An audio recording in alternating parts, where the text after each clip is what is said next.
दंडवत हो. आजच्या सत्रामध्ये आपण आचार्य या प्रकरणाचं 268 क्रमांकाचं वचन श्रवण करणार आहोत. अभोक्त्या म्हातारीची परी असावे.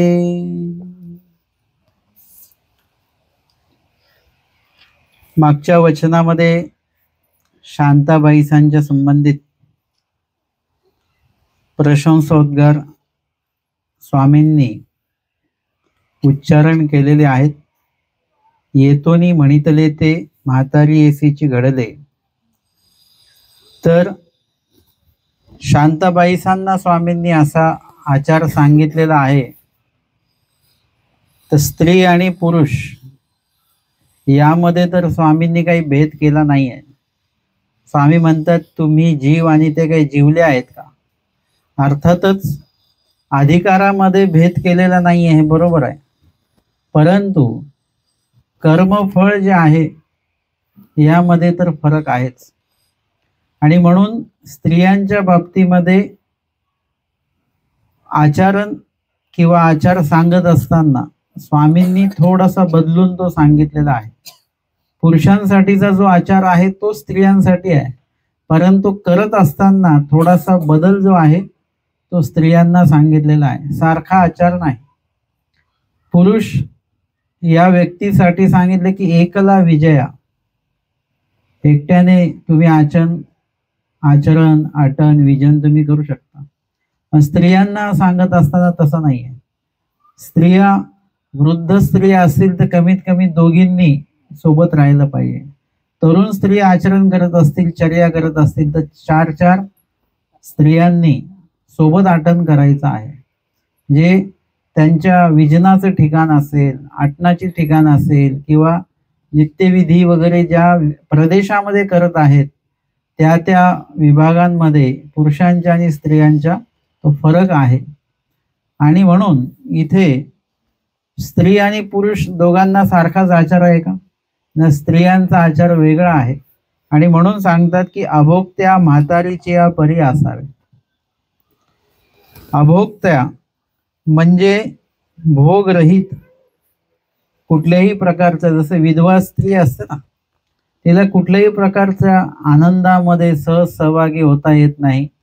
दागदागिने, चांगले कपडे इत्यादी चांगलं खाणं सुद्धा तिला खाता येत नाही. म्हणजे जनसामान्यांचं एवढं आहे. म्हणजे ती त्या दृष्टीने सामाजिक दृष्टीने सुद्धा तशी आहे. आणि तिला जे काही दुःख झालेलं आहे वैधव्य प्राप्त झाल्यामुळे, त्यामुळे साहजिकच तिच्या या सर्व गोष्टींवरून पदार्थावरून मन तिचं विटलेलं आहे. तिला कुठल्याही पदार्थ खाताना तिला तो रस येत नाही, तो आनंद वाटत नाही. म्हणजे मानसिक दृष्ट्या सुद्धा कसं आहे, तिची ती अवस्था आहे की तिला कुठल्याही गोष्टींमध्ये मानसिक आवड ही शिल्लक राहिलेली नाही. हे अभोक्त्या म्हणजे प्रत्यक्षही भोग नाही पदार्थांचा आणि मानसिकी सुद्धा पदार्थांचा विचार नाही, खाण्याचा हे करा ते करा वगैरे. अशा पद्धतीने अभोक्त्या म्हातारीची परी असावे. म्हणजे भोगरहित असं आयुष्य जसं त्या विधवा स्त्रीचं असतं तशा पद्धतीने साध्वी ज्या आहेत. आणि हे वचन पुरुष वर्गांना सुद्धा लागू होईल. त्यांनी सुद्धा अशाच प्रकारे अभोक्त्या म्हणजे कुठल्याही प्रकारचा प्रत्यक्ष तर पदार्थाधिकांचा वस्तूंचा उपभोग घ्यायचा तर नाहीत, परंतु मानसिक दृष्ट्या सुद्धा त्याची चिंतन करत बसायचं नाही. त्या पदार्थामध्ये रममान व्हायचं नाही आणि त्या पदार्थाला आपलं अंतःकरण द्यायचं नाही आणि अंतःकरणात जागा द्यायची नाही. सर्वार्थाने परमेश्वराचं जे चिंतन आहे ते चिंतन असलं पाहिजे. किंवा आपण शांताबाईसांच्या बाबतीमध्ये बघितलं की स्वामींनी सांगितलं तुम्हाला रुचेल ते घ्या, परंतु निरोप भेटल्यानंतर पण ते म्हणतात माझं श्री चक्रधरा वाचून काही न रुचे. म्हणजे इतर कुठल्याही भोगाचे ते आता अभिलाषी राहिलेले नाही शांताबाईसा. आणि अशा प्रकारे शांताबाईसा कशा आहेत ना, अभोक्त्या म्हणजे अभोक्ते आहेत. अशा या अभोक्त्या म्हातारीसारखं म्हणजे शांताबाईसांसारखं आम्हाला जगायचं आहे की जे काही आलं जरी आपल्याला खायला जरी लागलं, वापरायला जरी मिळालं, उपयोगात जरी आणायची वस्तू एखादी प्राप्त झाली तरी त्याचा उपयोग घेताना, ते खाताना त्याच्या चवीमध्ये किंवा त्याच्या उपयुक्ततेमध्ये रममान नाही व्हायचं आपण. आमच्या नातोबासांना जेव्हा सोन्याची कढई दिसली तेव्हा ते काय बोलले? ते म्हटले की हे जेव्हा स्वामी असताना भेटली असतीस तू तर तुझा उपयोग झाला असता, आता तुझा काहीच उपयोग नाहीये.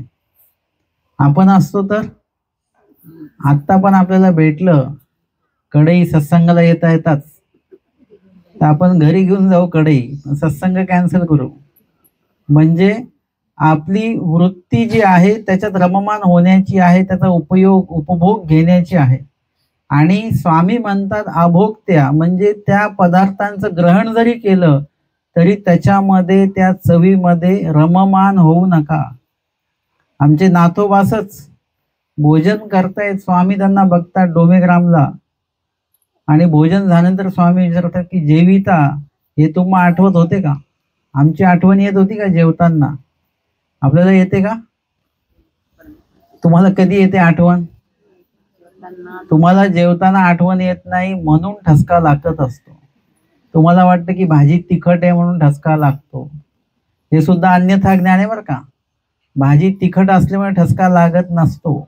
भाजीमध्ये जर का तेल जास्त असेल तर त्यावेळेला ठसका लागतो, किंवा अन्न कण जो आहे तो श्वास नलिकेमध्ये गेला तर ठसका लागतो. कोणी आठवण काढत बसत नाही आपली. परंतु आपण देवाची आठवण काढत नाही म्हणून देव मध्ये मध्ये असे ठसके देत असतो आपल्याला. स्वामी त्यांना विचारतात की जेवताना तुम्हाला आमची आठवण येत होती का? ते म्हणतात नाही. आपण असतो तर काय म्हटलं असतो? आमचं मनातल्या मनात स्मरण चालू असतं, गाठी दिसत नाही आमची पण मनात माझं चालू असतं. असे खूप लोक उत्तर देतात. नाथोबा प्रामाणिक होते, स्पष्ट बोलले की नाही मी तुमची आठवण येत नव्हती.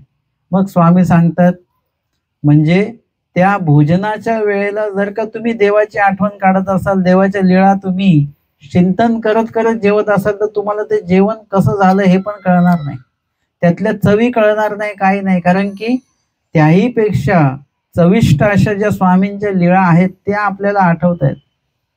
कधी कधी असं की आम्ही एका पदयात्रेमध्ये गेलेलो होतो, तिथे असं की मी चालायचो समोर तर इकडून 5-25 लोक, इकडून 5, आमची चालता चालता आम्ही प्रश्न उत्तर चालू राहायची. आणि ती पदयात्रेतलं जे अंतर आहे ते कसं कापल्या जायचं आम्हाला काही कळायचं सुद्धा नाही. म्हणजे इतकं, म्हणजे वाडीच्याच पदयात्रेमध्ये तेव्हा इतक्या चांगल्या पद्धतीने धर्मवार्ता करत करत चालत होतो तर वेळ आणि तो अंतर कसं कापल्या जायचं काही कळायचं नाही. तसं एका ठिकाणी आम्ही निरूपणाला बसलो, दुपारी 3 वाजता निरूपण सुरू झालं आणि ते एवढं चांगल्या प्रकारे रंगलं निरूपण, प्रश्न उत्तर हे ते सगळं असं. आणि जेव्हा घड्याळ बघितलं तेव्हा 6:30 झालेले होते, बाहेर काळोख पडलेला होता. म्हणजे आम्हाला सगळ्यांनाच आश्चर्य झालं. भटोबासांना पाहिले म्हणून आश्चर्य झालेलं, आम्हाला काळोख पडला म्हणून आश्चर्य झालेलं की आपलं 3.5 तास आपण बोलतो आहोत, लक्षातच नाही आलं, कोणाच्याच लक्षात नाही आलं. म्हणजे अशा पद्धतीने परमेश्वराच्या बाबतीत जेव्हा चिंतन आपण करत असतो, आठवण करत असतो, तेव्हा आपण त्या काळाचा उपभोग घेत नसतो, तिथे असलेल्या सुविधांचा उपभोग घेत नसतो. कोणी चर्चा रंगलेली आणि त्याच्यात जर का कोणी विचार चहा घेणार का, आपण होतो नको नको नंतर बघूया, नंतर बघू, ते जेवायचं ते नंतर बोलू आपण, आता चर्चा सुरू आहे. त्या वेळेला आपल्याला कुठलेही पदार्थ आवडत नाही, काही नाही वगैरे. तिथे पंखा आहे की नाही आहे, गरम होतंय का थंडी लागते, काही जाणवत नसतं. आणि याचं जिवंत उदाहरण म्हणजे आमचे भट्टोबास आहे. म्हणजे त्या वेळेला त्यांना हेच कळालं नाही की सकाळ झाली, त्यांना हेच कळालं नाही की रात्र निघून गेली. म्हणजे रात्रीचा उपभोग त्यांनी घेतला नाही, जो काही झोपण्याचा जे काही आनंद आहे, सुख आहे, ते घेतलं नाही त्यांनी, आणि त्यांना त्याची जाणीव सुद्धा नाही झाली. म्हणजे इतकं परमेश्वरामध्ये, परमेश्वर स्मरणामध्ये जीव इतका लीन झाला पाहिजे की त्याला आसपासचे जे आवाज आहेत ना, येतोय आवाज तुम्हाला आता, तो आवाजच नाही आला पाहिजे. आपल्या आसपास काहीतरी अन्य वार्ता चालू असेल तरी ते आवाज ऐकूनही आला पाहिजे. किती गोंधळ असेल तरी तो ऐकूनही आला पाहिजे. हे कधी येत नसतो? जेव्हा तुम्ही चिंतनात असता. तुम्ही जेव्हा चिंतेमध्ये असता ना, उद्या पैसे भरायचेत EMI चे आणि आज पैसे नाही आहेत, तेव्हा तुम्हाला कोणी काय बोललेलं काहीच ऐकू येत नाही. काय जेवताय काही समजत नाही, काहीच कळत नाही. लाईट गेली का आहे काही समजत नाही तुम्हाला. तुम्ही त्या चिंतेमध्ये असता. आमच्या स्वामींनी काय केलेलं, थोडासा बदल करायला सांगितला. चिंतेपेक्षा चिंतनामध्ये तुम्हाला हे जर का झालं तर त्याचं थोर मोठं गोमट आहे. अभोक्त्या म्हातारीच्या परी असावे. त्या म्हातारीच्या घरामध्ये सर्व काही आहे, सर्व काही खाल्ल्या जात आहे, उपभोग घेतला जातो आहे, सगळं काय आहे, पण तिला त्याच्यामध्ये कुठल्याही प्रकारचा आनंद नाही आहे. तिने ते खाल्लं तरी त्याला तिची चव लागत नाही. अशा प्रकारचं आयुष्य जे आहे ते आपलं असलं पाहिजे.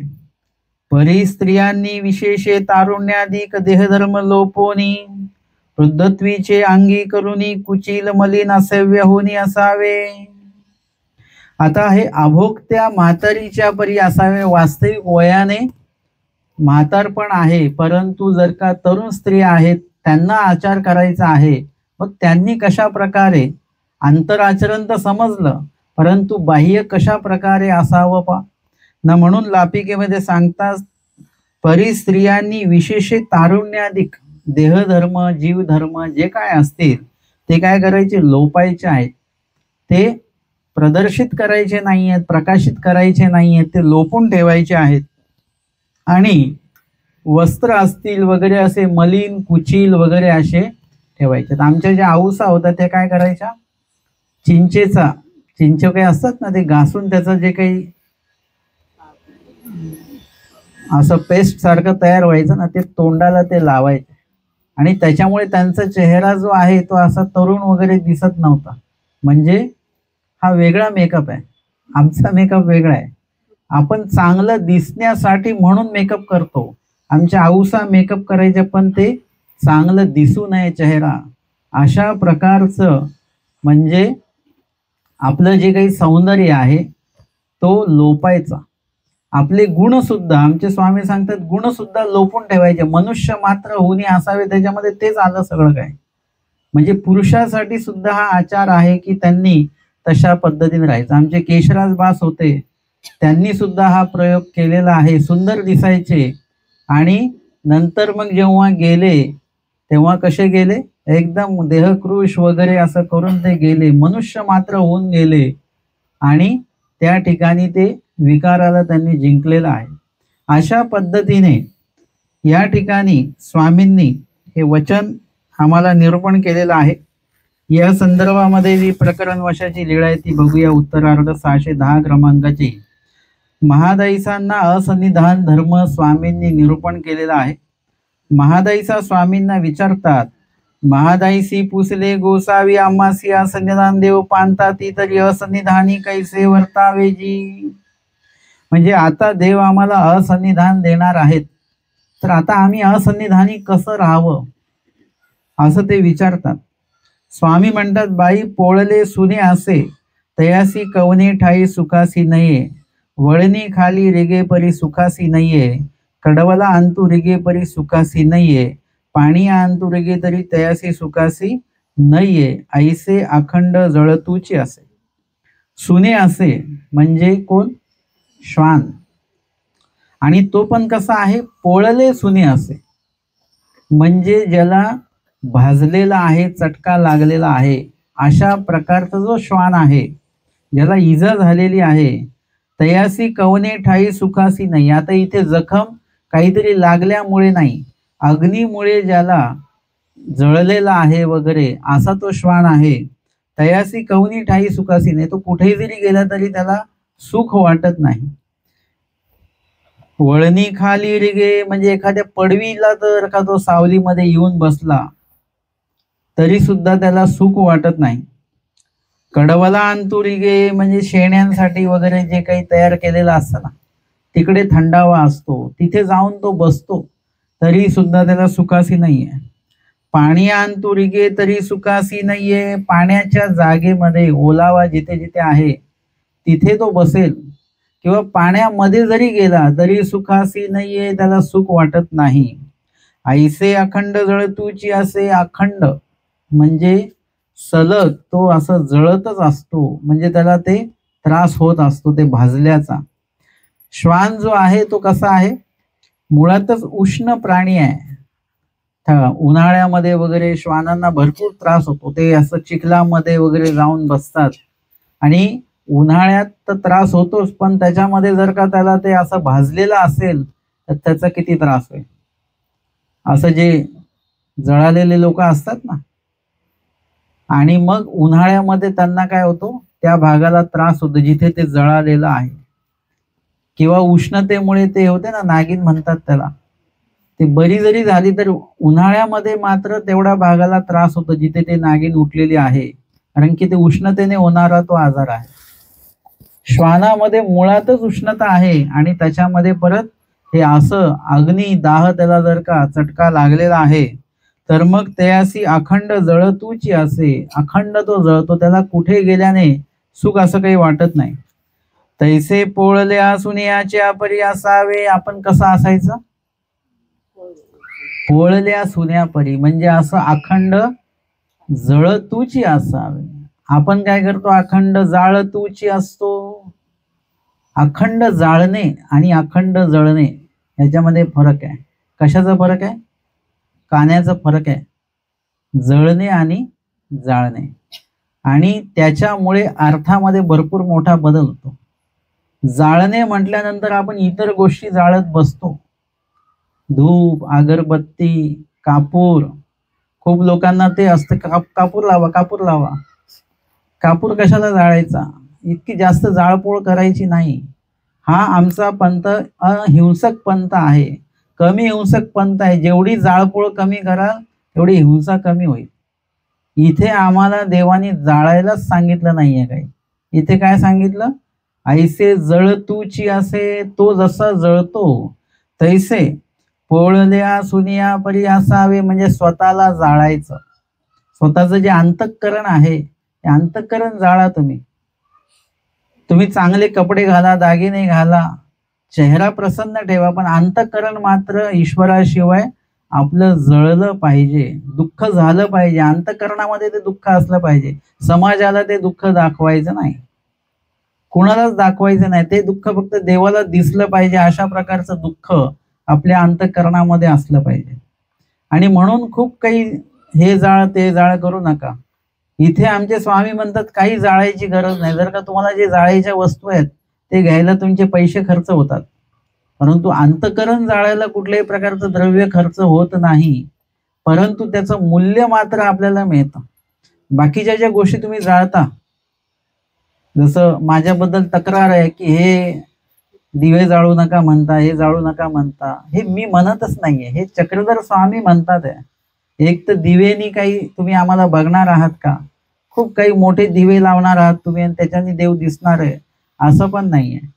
आणि इथे पण आहे की तुम्ही स्वतःला अंतःकरण जाळा, तुमचं त्या पोळल्या सुन्यासारखं राहा. हेच चक्रधर स्वामी सांगतायत दृष्टांताद्वारे. ते मी सांगत नाही, मी फक्त स्वामींचे वैष्णव तुमच्यापर्यंत पोचवायचं काम करतोय. बाकी मी माझ्याकडे काही नाहीये, मी फक्त जे सांगितलेलं आहे तेच सांगतोय. म्हणून इथे आपल्याला अशा पद्धतीने जर का जळता आलं तर निश्चितच त्या जळण्याचं मूल्य परमेश्वर आपल्याला देतात. ते जे काही हृदय तुम्ही जाळताय, अंतःकरण जाळताय, त्याच्यामध्ये तुमचं अंतःकरण जळत नाही, तुमचं देह जळत नाही, तुमचे कपडे जळत नाहीत, पण तुमचे जन्माजन्मीचे अनंत जन्मीचे जे कर्म आहेत ते त्याच्यात जळतात. किंचित दुःखे पाप नासे सांगितलेलं आहे. म्हणजे स्वामींनी जेही सांगितलेलं आहे त्याच्यात देवाचं काहीच भलं नाही. तुम्ही देवासाठी अंतःकरण जाळलं, त्याच्यात देवाचं काहीच भलं नाही, पण तुमचं मात्र भलं आहे. अनंत कर्म त्याच्यामध्ये जळल्या जात आहेत. आता तुम्ही दिवा लावला तर अनंत जंतू त्याच्यामध्ये जळल्या जात आहेत. काय उपयोगाचं आहे, दिवा जाळला, अनंत जंतू त्याच्यामध्ये जळतायत, काय लागणार, योग्यता की अधिकार, कणव, हिंसा दोष लागेल त्याच्यामध्ये. आणि एखाद्या वेळेस आपण अंतःकरण जाळलं तर त्याच्याने काय होईल, अनंत कर्म त्याच्यामध्ये नाचतायत. हा विचार कोणी करायचा आहे, मुक्तीची चाड ज्याला आहे, स्वामींनी वचनामध्ये असं सांगून ठेवलेलं आहे की मुक्तीची चाड आणि तेवीची खुंट दावे सांभाळणे, मुक्तीची चाड आणि तेवीची असं मुंगे विरून चिंतावे. ज्याला मुक्तीची चाड आहे त्याच्यासाठी गोष्ट आहे. ज्याला मोक्षाला जायचं नाही त्यांनी खुशाल दिवे जाळत राहा, भरपूर जेवढे लावायचे तेवढे दिवे जाळा. पण ज्या दिवशी तुमचा मोक्षाचा प्रवास निश्चित होईल, असतं ना की तुम्हाला पदयात्रेला जायचंय, तुमची तयारी कधीपासून चालू होते? महिनाभरापासून तुमची तयारी चालू होऊन जाते लगेच. तसं तुम्हाला मोक्षाला जायचं जर का निश्चित झालंच यदा कदाचित कधी, तर तुम्हाला या सगळ्या गोष्टींमध्ये बदल कराव्या लागतील. तुम्हाला मुक्तीची चाड असेल तर मुंगीचं सुद्धा वैरत्व चिंतन ते बंद करावं लागेल, हिंसा कमीत कमी करावी लागेल. अशा पद्धतीने पोळल्या सुन्यापरी असावे आणि आपण कवणाधीन होवावे नाही, आपल्या अधीन कवणा ते करावे नाही, जीवे परमेश्वरा अधीन होवावे. धर्म व्यतिरिक्त कोणाच्या अधीन होऊ नका. का बरं असं केलं? नाही ते म्हणाले कापूर जाळा म्हणून जाळलं. आपण कवणा अधीन होवावे नाही, आपणे अधीन कवणा ते करावे नाही. आपण धर्मयुक्त नसू तर दुसऱ्याला अधर्म करण्याला भाग पाडायचं नाही, त्याला अडचणीमध्ये आणायचं नाही, त्याच्याकडनं अधर्म करून घ्यायचा नाही. फुलं तोडा बरं थोडीशी, काही कोणालाही अशा पद्धतीचं अविहित त्याला अधीन करायचं नाही. स्मरण करा बरं थोडंसं, असं तुम्ही अधीन करू शकता त्याला, परंतु दोष लागेल अशा प्रकारचं अधीनत्व आपण दुसऱ्यांचं बाळगायचं नाही आणि आपल्याकडनं सुद्धा दुसऱ्याला असं चुकीच्या बाबतीत अधीन करायचं नाही. जीवे परमेश्वराधीन होवावे. तुम्ही आम्ही सर्वांनी कोणाच्या अधीन व्हायचं? परमेश्वराच्याच अधीन व्हायचं आणि परमेश्वराने सांगितलेल्याच गोष्टी करायच्या. जन्म जीवित परमेश्वरा द्यावे. आपला जन्म तो जीवित पूर्वक असा मरगळलेला जांभया देत आळस देत वगैरे असा जन्म द्यायचा नाही. असं तर तुम्ही तर कॅमेरा समोर पण उभे राहत नाही, है ना? किती कसा असलं तरी तुम्ही लगेच कॅमेरा दिसला की लगेच आपण व्यवस्थित होऊन जातो. आता परमेश्वर जे आहेत ते सतत कृपा दृष्टीने आपल्याला बघतात आणि आपण जर का असा आळसवाना आचार करत असू, स्मरण करत असू, तर देवाला तरी बघू वाटेल का आपल्याकडे? तुम्हाला जर का सतत जांभया देणारा माणूस दिसला, तुम्ही काय म्हणता? तुम्हाला पण आळस येतो की नाही? त्यांना तसं बघून बघून नको वाटतं त्या व्यक्तीला बघणं. तशा पद्धतीने देव सुद्धा आपलं मुख बघत नाही असा अनावडीपूर्वक आपण आचार केला तर. म्हणून जन्म कसा जीवित पूर्वक तुम्ही दिला पाहिजे. आमचे कवीश्वर बास अशक्त झालेले आहेत, परंतु कसं आहे जिवंतपण आहे त्यांच्यामध्ये, स्मरणासाठी देवासाठी अजूनही सशक्त आहेत. ते म्हणतात त्यांना कुठलाच आजार झालेला नाही आहे, म्हणजे मानसिक दृष्ट्या सशक्त आहेत आणि त्याच्यामुळे शरीर सुद्धा कसं आहे त्यांचं रोगा व्यतिरिक्त ते शरीर आहे, आजार नाही त्याच्यामध्ये. ह्याला म्हणतात जिवंतपण ईश्वरासाठी आहे. जी जी असन्निधानी जेतुके पुरुष असती तेतुके एके क्रिया जन्मजीवित परमेश्वरासी देती की क्रिया भेदे देती. म्हणजे सन्निधानाचंच त्यांनी विचारलं सरळ की सन्निधानामध्ये जे जीव आहेत ते सर्व पुरुष एकाच अधिकाराने देवाला जन्म जीवित पूर्वक जन्म देतात की वेगवेगळे अधिकार आहेत? म्हणजे सगळे जीव एका अधिकाराचे आहेत का? नाही, एका अधिकाराचे नाही. स्वामी म्हणतात ऐसा असे एकू ऐसा असे वटवट करीत आपले चार दिस कडे घाली, मग एक दिस नवेरे म्हणून जावोची लागे, एक तळमळी जन्माते धाडी, तयासी परमेश्वर आपले प्रेम देती. एवं पर्यंत प्रयत्न एक वाती जो आपले करणे करून देशाचा शेवटी झाडातळी जन्माते धाडी, काठी एके तेळी सुकून पाडी, ऐसाही एक वाते. स्वामींनी क्रिया भेदे मनुष्य सांगितले, अधिकार भेदे जीव सांगितलेले आहेत. प्रत्येक एकाच अधिकाराचे नसणार आहेत, प्रत्येक जण वेगवेगळे अधिकार आहेत. कोणी 12 वर्षे वैराग्यदेव उपलक्षणे असतील तर 12 वर्षे अनुसरले, काही 56ला अनुसरतात. ते बघत 56 कधी लागते उद्या, मग आज अनुसरण घ्यायचं. त्यांनी 56 अशी धरून ठेवलेली आहे. इथे सांगितलं 56च्या आधी अनुसरा. आधी म्हणजे आधी कधी ते नाही सांगितलं, म्हणजे शेवट टोक सांगितलं की 56 नंतर पेक्षा 56च्या आधी अनुसरा. मग ते 30, 35, 40, 45, 50ला आपण पण काय केलेलं आहे, बरोबर 56 उद्या लागणार आहे तर आज अनुसरण घ्यायचंय. तसं गणित नाही आहे. हे गणित कसं आहे की चप्पनीच्या आधी जेवढं तुम्ही सशक्त आहात, चालते फिरते आहात, तेव्हाच ते अनुसरण तुमचं घडलं तर तुमचे 2 शब्द आचरण सुद्धा तुमचं होईल. आणि म्हणून इथे अधिकार भेद सांगितला आहे. कोणी कधी अनुसरण घेईल, कोणी कधी अनुसरण, प्रत्येकाच्या अनुसरणाचा जो अधिकार आहे तो वेगवेगळा या ठिकाणी आहे. पुढे स्वामींना महादाईचा विचारता, जी जी गोसाव्यांचा मार्गी बाह्या प्रवर्तती तेही कैसिया बरी असावे. जी स्त्रिया सुद्धा असणार आहेत. महादाईचा किती बारकाव्याने सगळ्या गोष्टी बघते. त्या महादाईचा नसत्या तर आम्हाला एवढे बारीक प्रश्न सुद्धा कळले नसते आणि त्याचं उत्तर जे महत्वपूर्ण स्वामी देतात तेही कळालं नसतं. स्वामींना ते विचारतात की स्त्रिया पण असणार आहेत आटनाला, विजनाला वगैरे, मग त्यांनी कसं काय आचरण करायचं. तर स्वामी म्हणतात, बाई अभोक्त्या म्हातारीची या परी असावे. पुढे स्वामी स्त्रियांसाठी वचन सांगतात की बाई पुरुषा होनी असावे, केवळ घरे ते, म्हणजे पुरुषार्थता तुमच्यामध्ये असली पाहिजे धर्मासाठी. केवळ घरे ते वरे ते वर्तती ते तर नसावे, केवळ पती पत्नी राहतात अशा घरी त्यांनी मुक्काम करू नये. कारुवा खारवाच्या सारखे वस्त्र, मळीन कुचील असं वस्त्र असलं पाहिजे. स्वामी म्हणतात, बाई कवणी एक बाळ विधवा असे. आता इथे बाळ विधवेचा दृष्टांत सांगितला, त्याच्या आधी पोळल्या सुनियाचा दृष्टांत सांगितलेला आहे. कवणी एक बाळ विधवा असे. बाळ विधवा म्हणजे बालपणीच तिचं लग्न झालं आणि बालपणीच तिचा तो जो नवरा असेल तो तेव्हाच मेलेला आणि ती बाल विधवा झाली, म्हणजे लहानपणीच ती विधवा देखील झाली. अशी ती मुलगी बाल विधवा ती जेव्हा वयात येते तेव्हा ती काय करते, कृच्छू करी, म्हणजे देह कृश करते. ते कृश चांद्रायन म्हणजे चंद्राचं कसं आहे, चंद्र पौर्णिमेला पूर्ण असतो आणि नंतर तो कमी कमी कमी कमी कमी होत जातो. तशा पद्धतीने ती मुलगी काय करते, तिचा जो आहार आहे तो आहार कमी कमी कमी कमी करत जाते आणि अमोशाला शून्य आहार असतो, काहीच खात नाही. अमोशापासनं परत थोडा थोडा थोडा आहार घेत पौर्णिमेला परत पूर्ण आहारावरती येते. याच्यामध्ये तिचं देह पूर्ण कृश होतं. आपल्यामध्ये सुद्धा असं सांगितलेलं आहे आचरणामध्ये.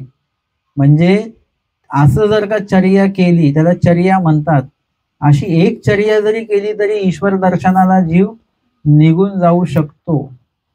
आणि जरी नाही गेला तर काय होणार की असं अपेक्षा हे ठेवायचं की बाबा ईश्वराचा काहीतरी हेतू आहे, जसं कवीश्वरांच्या बासांच्या बाबतीमध्ये झालं तसं ही स्त्री काय करते, अशा प्रकारे आपल्या जे काही अन्न आहे त्याच्यावर अशा प्रकारे नियंत्रण करते आणि त्याच्यामुळे ती देह तिचं कृश होऊन जातं.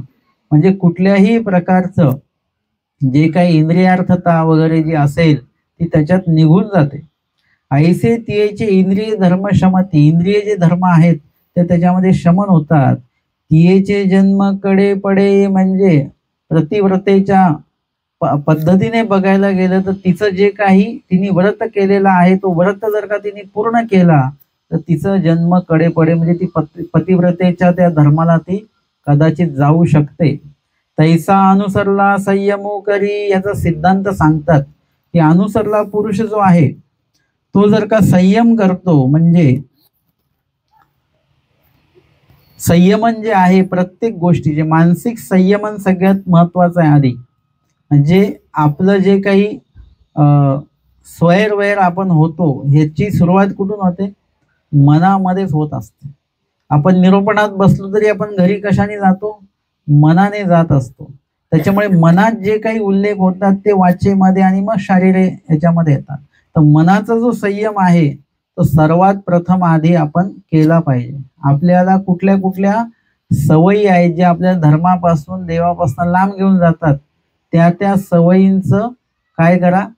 तुम्ही तर तुमच्या मुलांच्या सगळ्या वाईट सवयी चांगल्या सवयी तुम्हाला माहिती असतात, सगळं त्याचं लेखाजोखा माहिती आहे. परंतु आपण कधी आपली यादी तयार केली का अशी की आपल्याला काय काय अशा सवयी आहेत की जेणेकरून आपण देवापासून दूर जातो. मग त्या गोष्टींचं एक आपण पूर्ण डोळ्यासमोर ते ठेवून कुठे कुठे आपण चुकू शकतो त्या त्या ठिकाणी आपल्याला स्वतःला संयमित करायचं मानसिकरित्या. मन आपलं जाणार आहे. स्मरणनिष्ठ जो व्यक्ती आहे त्याचं काय होतं, मन जातं, परत जाय ने आणि म्हणजे परत तो मन गेलेलं परत तो आणतो, याच्यामध्ये काही वेळ निघून जातो. पण मन गेलेलं कळलं पाहिजे आणि ते आणायचं सुद्धा कळलं पाहिजे. तर काय होणार आहे की त्याच्यामध्ये मन जरी असंयमित झालं तरी त्याला लगेच आपण संयमित करायचं. ते नाही आपलं बैलगाडी वगैरे चालवताना थोडा वेग कमी वाटला ती लगेच एक चाबूक ते मारलं जातं किंवा त्या पद्धतीने हाकलल्या जातं. तसं त्या मनाला जर का इकडे तिकडे वैर होत असेल तर काय करायचं, संयमू करी म्हणजे संयमन तो अनुसरला व्यक्ती करतो. म्हणूनच तो अनुसरला या पदामध्ये येतो. म्हणजे अनुसरल्याकडे, अनुसरण घेतलेल्या व्यक्तीकडे हे सर्व गुणदायकता ही असते की त्यांना बरोबर स्वतःच्या मनाला संयमित करता येतं. मग असंयमित कुठे कुठे होऊ शकतो. एखादा पदार्थ बघितला जो आवडणारा पदार्थ आहे किंवा चांगला पदार्थ आहे, साहजिकच तिकडे मन आपलं वळतं. किंवा स्वामी म्हणतात पाखरीला घोडा न पाहावा, साहजिकच काय होणार आहे की तिकडे मन आपलं वळेल. किंवा माझं सुद्धा असंच लग्न झालं होतं आणि बालभिक्षुक असेल तर मी दीक्षा नसती घेतली तर माझं सुद्धा असंच लग्न झालं असतं, मी अशाच घोड्यावर बसलो असतो. असं मन असंयमित होऊ शकतं. म्हणून कोमळासाठी काय सांगितलं की अशा गोष्टींचं दर्शनच घ्यायचं नाही, बघायचंच नाही. आणि जो जरड व्यक्ती आहे त्यांनी सुद्धा काय करायचं, अशा गोष्टींपासून लांब राहायचं. म्हणून राजस तामस ठिकाणी संन्यासी व्यक्तींनी जायचं नाही. एका ठिकाणी मला हे केलं ते की आमच्या मुलाचा वाढदिवस आहे, तुम्ही या. म्हटलं कोण कोण येणार आहेत? मग मुलाचे मित्र वगैरे, आमचे नातलं वगैरे. म्हटलं असं करा, तुम्ही त्या वाढदिवसाचा आनंद घ्या. मी आलो तर मला पण संकोच वाटेल आणि तुम्हाला ते केक सोडून माझीच व्यवस्था जास्त करावी लागेल. त्याच्यापेक्षा मी नंतर येईल त्याला शुभेच्छा द्यायला, परंतु आता तुम्ही ते काय करा, आनंद घ्या. कारण की ते रजरूप ठिकाण होऊन जातं, मनोरंजनाचं ठिकाण होऊन जातं. मग तिथे आमच्यासारख्या व्यक्तीने आवर्जून जाऊ नये की आपल्यामुळे त्यांना अडचण होईल, हा एक भाग आपण लक्षात ठेवायचा. आणि अशा पद्धतीने भोजनाचं असेल, पदार्थाचं असेल, एखाद्या ठिकाणाच्या बाबतीत असेल, एखाद्या वस्तूच्या बाबतीमध्ये असेल की सहजपणे वाटेल की ही वस्तू माझ्याकडे पाहिजे. चांगली वस्तू बघितली, चांगले वस्त्र बघितले तर त्या ठिकाणी आपलं मन संयमित राहिलं पाहिजे की नको असं वस्त्र आपल्याला. काय होईल, असं चांगलं वस्त्र घेतलं, परिधान केलं तर मध्ये कोणी आपल्याला इजा पोचवू शकतो त्या वस्त्रासाठी म्हणा. किंवा ते वस्त्र जर का आपण हे केलं तर काय होईल की आपला विधी देवधर्म कमी होऊन जाईल. जर का मिष्टान्न पदार्थ खाल्लं तर काय होईल, आळस येईल, झोप येईल, स्मरण टाकेल. म्हणजे अनुसरलेला पुरुष अशा प्रकारे विषय व्यवस्था करतो. एखादा पदार्थ नाही भेटला त्याची सुद्धा विषय व्यवस्था आहे. म्हणजे इथे सर्व परीने आपल्या मनाला तुम्ही काय करायचंय, समजवायचं आहे आणि त्याला चांगलं समजदार करायचंय त्या मनाला. लहान मुलांसारखं नाही, लहान मुलाला तेवढा पुरतं समजवलं परत तो त्याला त्या पदार्थाची आठवण येते, तसं नाहीये. इथे मनाला तुम्ही चांगलं ज्ञानी करा तुमच्या मनाला, की त्या मनामध्ये सुद्धा कुठल्या बरे अज्ञान पद्धतीचे विचार असे येता कामा नये. याला म्हणतात मानसिक संयम आहे तो. आणि मानसिक संयम तुम्ही जर का एकदा केला तर पुढच्या कितीतरी दोषांपासून आपण आपोआपच दूर होऊन जात असतो. आणि म्हणून इथे सांगितलं की संयमू करी देह दमन करी देह दमन, म्हणजे त्या ठिकाणी देह दमन, देह सोकन म्हणजे देह कृश करतो आणि देहाला विशिष्ट प्रकारचे कष्ट जे आहेत, चालण्याचं आहे तर ते आटणच. देहाला त्याचे कष्ट होतात, अनुसरलेलं ते कष्ट वाटत नाही. त्या जेवणावर नियंत्रण प्रत्यक्ष एक मानसिक तर केलं, पण प्रत्यक्ष जरी आलं तरी त्याचा त्याग करता आला पाहिजे. चांगला पदार्थ आला की आपलं थोडंसं खाण्याची इच्छा आपोआपच होऊन जाते. मानसिक संयम नसला, खाण्याची इच्छा होते आणि थोडं का होईना आपण खातो की आज अवतार दिन आहे तर आज पुरणपोळी खाल्ली तर काही हरकत नाही. आणि ते आम्हाला पण विचारतात, बाबा आज अवतार दिनाला पुरणपोळी खाल्ली तर हरकत नाही ना, मला डायबिटीस आहे. आता आम्ही काय सांगायचं? म्हणजे आता आम्हाला हो बोलता येत नाही, नाही म्हणता येत नाही, पण आम्ही काय म्हटलं पाहिजे? नाहीच म्हटलं पाहिजे. शरीराला जमत नसेल खाऊ नका, पण त्यांच्या मनावर संयम नसल्यामुळे पुढे पदार्थ आल्यानंतर तो खाण्याची इच्छा होते आणि तो खाल्ल्याही जातो.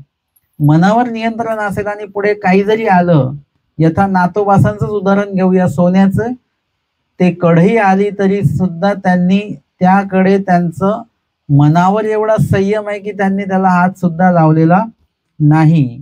अशा पद्धतीने तेणे तयाचेही जन्म कडे पडे, म्हणजे अनुसरलेल्या व्यक्तीने अशा प्रकारे देहदमन, देह शोकन आणि मनावर संयम जर का त्यांनी केला तर त्यांचा सुद्धा जन्म जो आहे तो कडेला पडतो. म्हणजे ज्या उद्दिष्टाने त्यांनी या धर्माचा स्वीकार केलेला आहे, या चर्येचा स्वीकार केलेला आहे, त्या चर्येला ते पूर्णत्वाने न्याय देतात.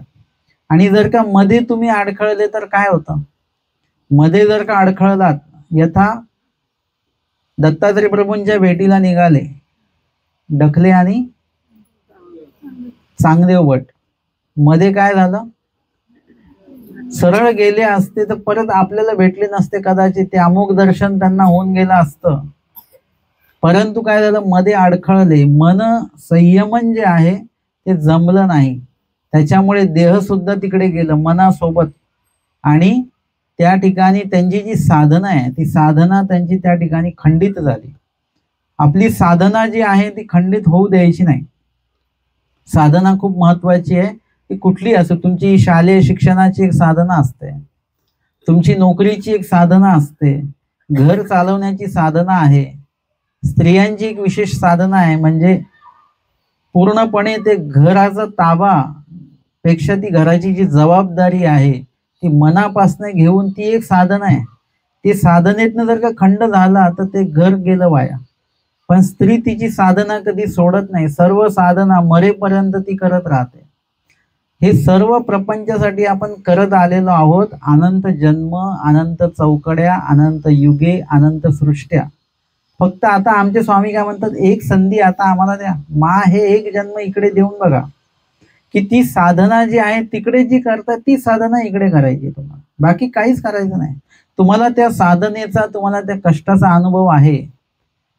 तुम्ही म्हणाला आम्हाला चालण्याचं हे नाही आहे, नाही, तुम्ही चालताय. तुम्ही आता अलीकडे तुमच्याकडे थोडं पैसा यायला लागला म्हणून तुमचं चालणं बंद झालेलं आहे. आता आधी लोक कसे प्रवास करायचे? अधिक चालणंच असायचं. आता आपल्याला इथून ह्या रस्त्यापासून इथं यायचं म्हटलं तरी वाटतं खूपच लांब आहे बरं का, ते खूपच लांब आहे. अहो याच्यापेक्षा लांब असतात. आपण पदयात्रेत कसं चालणार? मग पदयात्रेत चालण्यासाठी एवढे तर चालण्याची सवय असली पाहिजे. बरं, ह्या चालण्याचा तुम्हाला लाभच होणार आहे. म्हणजे शारीरिक दृष्ट्या चालणं चांगलंच आहे आणि देवासाठी जेव्हा चालतं तेव्हा अजून त्याच्यामध्ये लाभ आहे, म्हणजे द्वय लाभ त्याच्यामध्ये येत असतो. म्हणून त्या ठिकाणी ती जी साधना आहे त्या साधनेमध्ये खंड पडता कामा नये. आणि अशा काही गोष्टींमध्ये तो खंड येतो. त्यामध्ये ही एक लीळा बघितली आपण, आणि ती भूतानंदाची एक लीळा आहे. तिला सिद्ध्या वगैरे सगळ्या प्राप्त होणार होत्या, परंतु तिने सुद्धा त्या साधनेमध्ये खंड केला.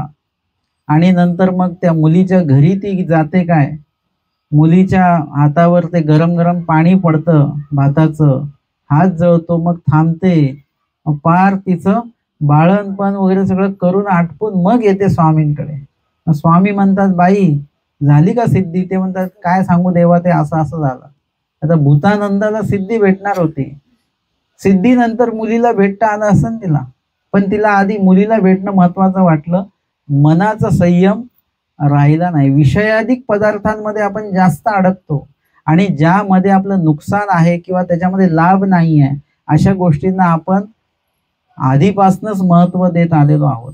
म्हणून महत्व कशाला द्यावं याचं सुद्धा महत्व आपल्याला कळालं पाहिजे. काही विशिष्ट गोष्टींना आपण असं करतो ना की थोडं काम आहे, आता झोप काढून घेऊया मग करूया काम. वेळ कशाला दिला आपण? आरामाला वेळ दिला. त्याच्यापेक्षा आपण कामाला वेळ देऊ, काम आटपून घ्या आणि मग आराम करा. आत्ता जर का तुम्हाला आळस आहे तर झोपेतनं उठल्यानंतर पण तुमच्यामध्ये आळस तसाच राहणार आहे, तो जात नाही. मग कामाचा पण कंटाळा येतो, की असं वाटतं की मगाशीच घासून टाकली असती भांडी तर बरं झालं असतं. म्हणजे त्याच्यामध्ये तुम्हाला कशाला महत्व द्यायचं आहे हे पण तुम्हाला वेळीच कळलं पाहिजे. नीळभट्टांना म्हटलं आयुष्य पाहिजे का? हा प्रश्न किती कठीण आहे, ह्याचं उत्तर त्याच्याही पेक्षा कठीण आहे. आपण जर का पेपरला हा प्रश्न टाकला तर काय उत्तर देणार तुम्ही? उत्तर देता येणार नाही तुम्हाला. जेही उत्तर द्याल ते खोटं लिहिणार तुम्ही.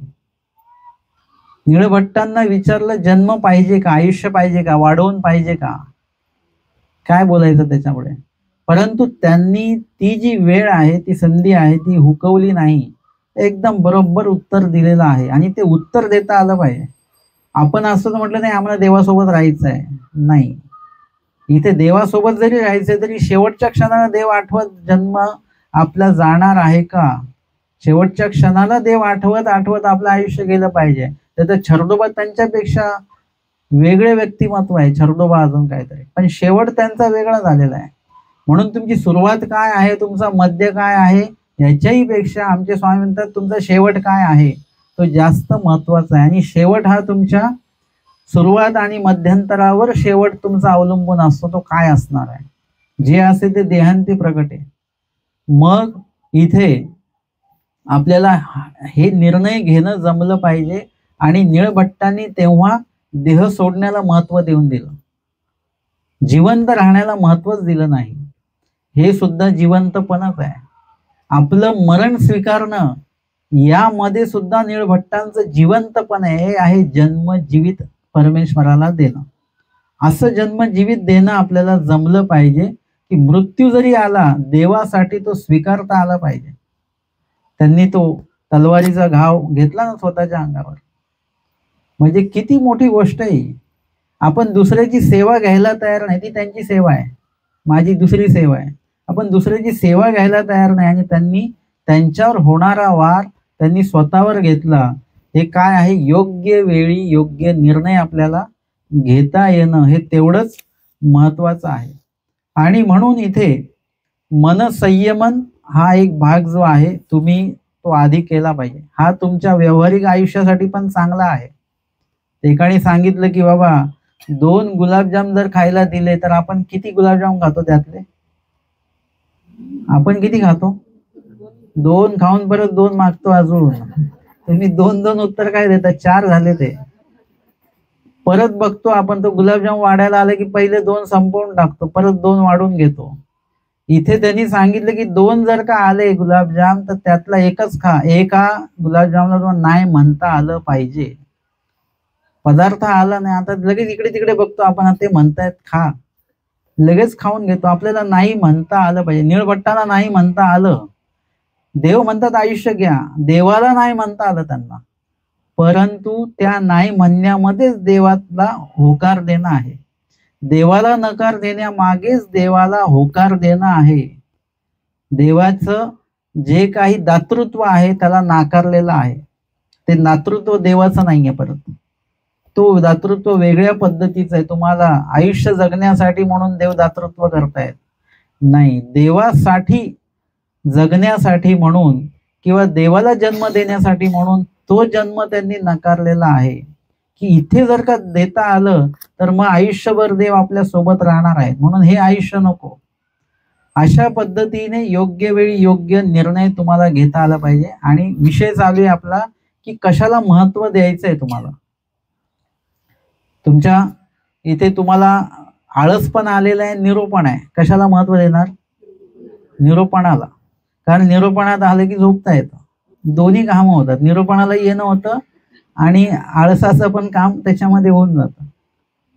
परंतु निरूपणाला जरी आलात, आता मागे पण मी सांगितलं जेवल्यानंतर मी पण निरूपण करतो. मला आळस येत नसेल का? मला पण आळस येतो, मलाही झोप येते, थकवा मला पण येतो. परंतु निरूपणाचा जो कार्यकाळ आहे त्याच्यामध्ये मी माझं जन्मजीवित राहतं. थोडंसं डोकं दुखत असेल तर माझं डोकं दुखणं बंद होऊन जातं. असा अनुभव मला अनेकदा आहे. कारण की त्या वेळेला तुमच्या मनामध्ये तो भाव जागृतच झाला पाहिजे. आपण देवाचं करतो आहोत. आपले पाय दुखत आहेत तरी आपण देवासाठी चालताना ते कुठेतरी म्हणजे त्या गोष्टीला महत्व देता आलं पाहिजे. फक्त शरीर, तुमची प्रकृती वगैरे हा जो काय आहे तो भाग तुम्ही सांभाळूनच त्या गोष्टी करायच्या आहेत.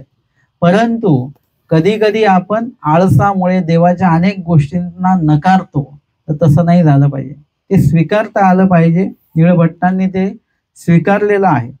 आणि म्हणून इथे लीळा आपण या ठिकाणी बघितली. महादाईसांनी प्रश्न केला आणि त्यावर स्वामींनी अनुसरल्याच्या संदर्भामध्ये तो दृष्टांत दिलेला आहे बाळ विधवेचा.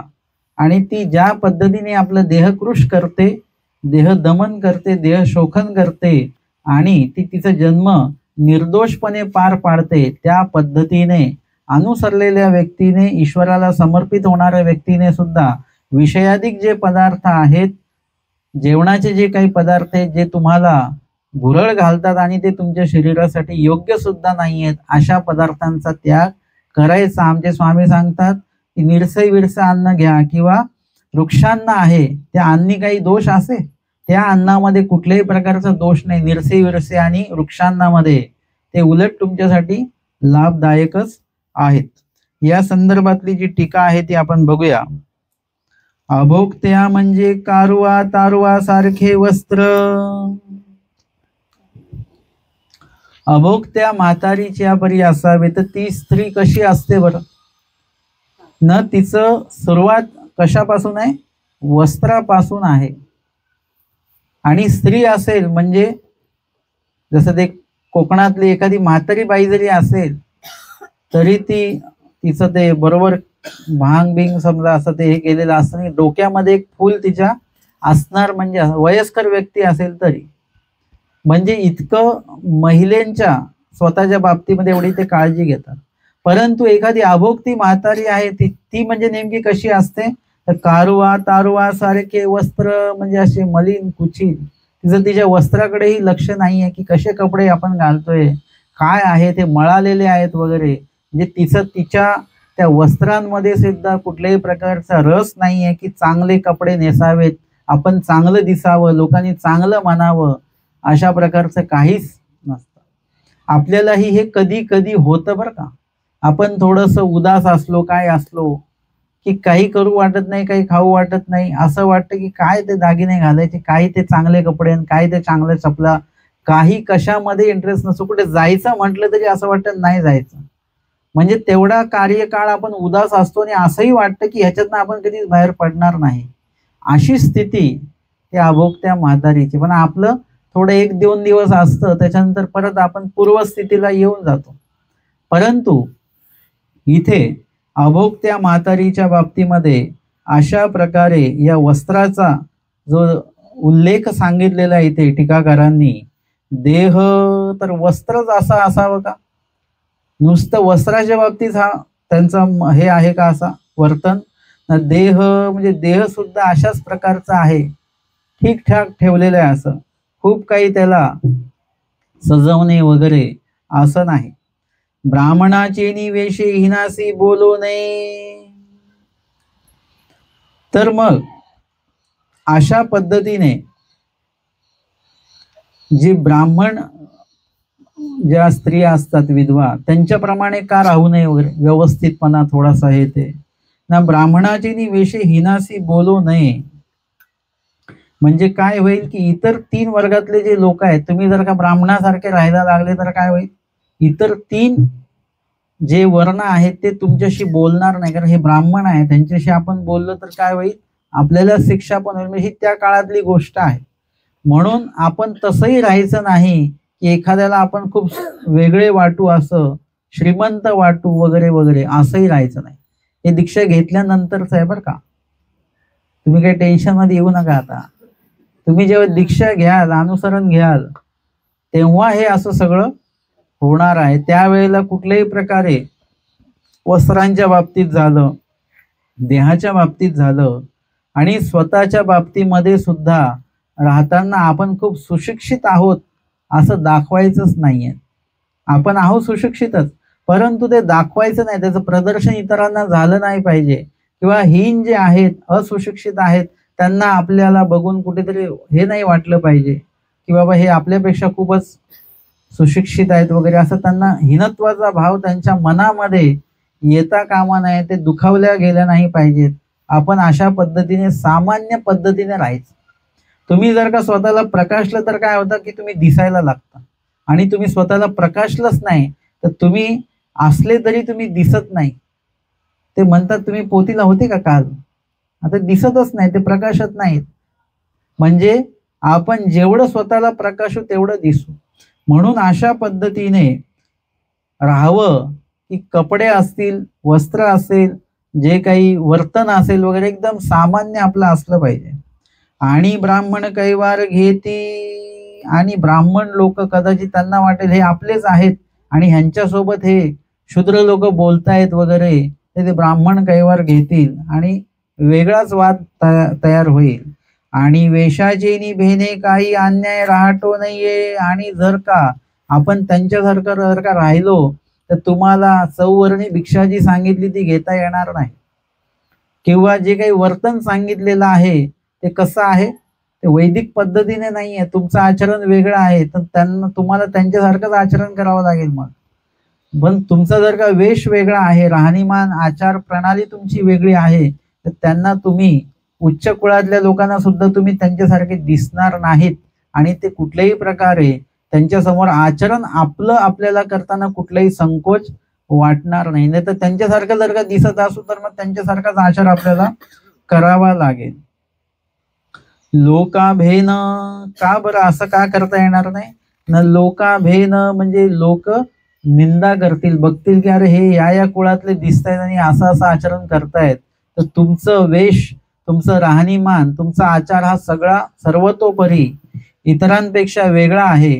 आणि त्याच्यामुळे आपल्याला अशा पद्धतीने सामान्य वेश आपला असला पाहिजे, सामान्य राहणीमान आपलं असलं पाहिजे, आणि संन्यास वेशासारखंच पूर्ण वर्तन आपलं असणं आवश्यक आहे, असं या टीकेमध्ये आपल्याला सांगितलं गेलं. आजच्या सत्रात आपण 268 क्रमांकाचं आचाराचं वचन अभोक्त्या म्हातारीची या परी असावे आणि तत्संबंधित उत्तरार्ध 610 क्रमांकाची लीळा या ठिकाणी श्रवण चिंतन केलेली आहे. दंड